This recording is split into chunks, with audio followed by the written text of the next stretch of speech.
Assalamu alaikum wa rahmatullah, j'espère que vous allez bien. Après avoir réalisé il y a un peu plus d'un an une vidéo traitant de certains secrets en lien avec la prière, nous nous retrouvons aujourd'hui pour parler de la clé de la prière, à savoir la purification rituelle, les ablutions. Il ne s'agira donc pas ici de parler de la modalité des ablutions, mais bel et bien de ces sagesses cachées dont peu de gens ont connaissance. Ne quittez pas, on en parle tout de suite après la petite intro.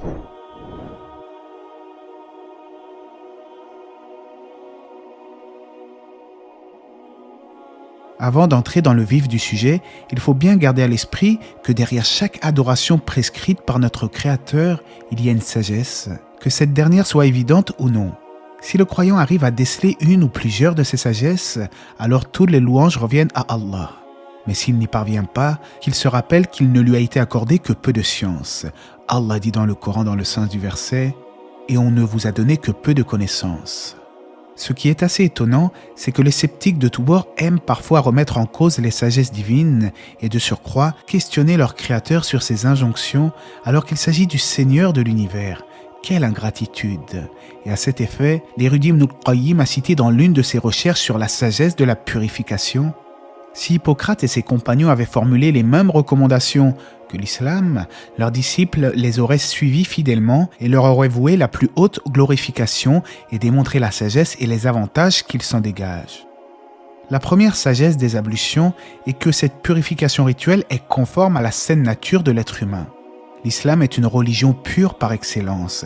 C'est le retour au monothéisme essentiel.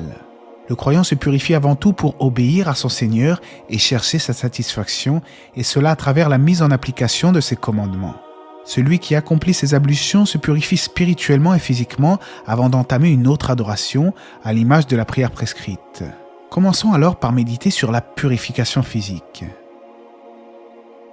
Que ce soit les petites ablutions que l'on accomplit quotidiennement ou les grandes ablutions que l'on accomplit le vendredi, découle de tout cela une bonne hygiène de vie.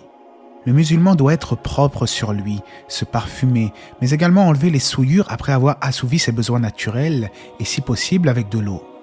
Certaines études scientifiques mettent en lumière le fait qu'une bonne hygiène de vie contribue à se prémunir contre le risque de maladie et sans vouloir comparer et en toute bienveillance, force est de constater qu'il est connu que les musulmans sont propres sur eux de manière générale et cela est sans l'ombre d'un doute lié à leur spiritualité. Également, il y a des recherches médicales qui nous apprennent qu'après un rapport sexuel, il peut être tout à fait normal de ressentir de la fatigue ou même juste de se sentir détendu. Or, on sait que les grandes ablutions octroient vitalité et légèreté à la personne.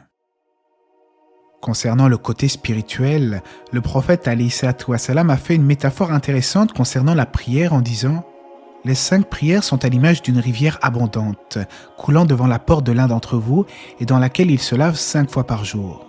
Et Abu Huraira nous rapporte qu'il dit également: voyez-vous, si à la porte de l'un d'entre vous coulait une rivière où il se baignait 5 fois par jour, resterait-il quelque chose de ces souillures? Et les compagnons de répondre au prophète: il ne resterait rien de ces souillures. Le prophète leur dit alors, alayhi salatu wa salam: ceci est semblable aux 5 prières, par leur intermédiaire, Allah efface les péchés. Ce hadith nous apprend donc que la prière agit comme une expiation des péchés, il s'agit là d'une purification spirituelle. Il en va de même pour les ablutions. De manière générale, lorsque le musulman effectue une adoration particulière, il ne le fait pas machinalement sans bien méditer sur ce qu'il est en train de faire.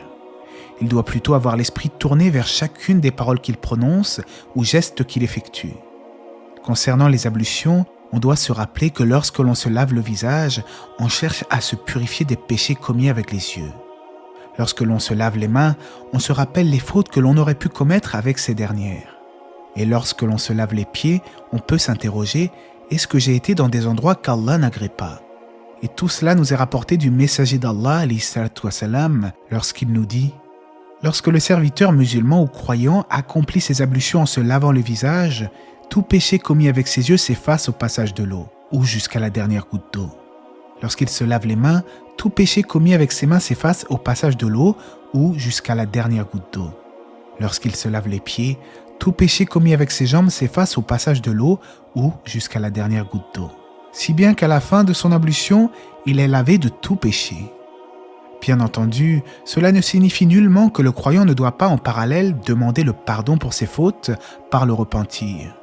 Ces sagesses liées aux ablutions et à la prière nous incitent plutôt à avoir le cœur présent dans chacune de nos adorations afin qu'elles ne deviennent pas une lourdeur, quelque chose que nous effectuons par habitude et de manière robotique. Le véritable croyant médite constamment et à chaque instant, il réfléchit, s'interroge et se remet en question perpétuellement. Il est triste de constater que beaucoup de gens de nos jours paraissent quant à l'accomplissement des ablutions en trouvant cette pratique quelque peu contraignante. Subhanallah. Cela est particulièrement étonnant, surtout qu'il est devenu courant de voir des vidéos circuler sur Internet de musulmans qui font leurs ablutions avec ferveur malgré leur handicap. Sur la vidéo que voici, on peut voir par exemple un homme faire ses ablutions alors qu'il n'a même pas de bras. Quant à nous, quelle excuse avons-nous pour ne pas nous purifier correctement pour notre Seigneur, notre Créateur ? J'espère que ce petit rappel sur les sagesses des ablutions vous aura été profitable. Si vous souhaitez une vidéo sur la modalité des ablutions, notamment de ce qui peut traiter de l'essuyage sur les khoufayn, n'hésitez pas à m'en faire part. Et Allah c'est mieux. Que la paix et les bénédictions d'Allah soient sur le prophète, sa famille et ses compagnons.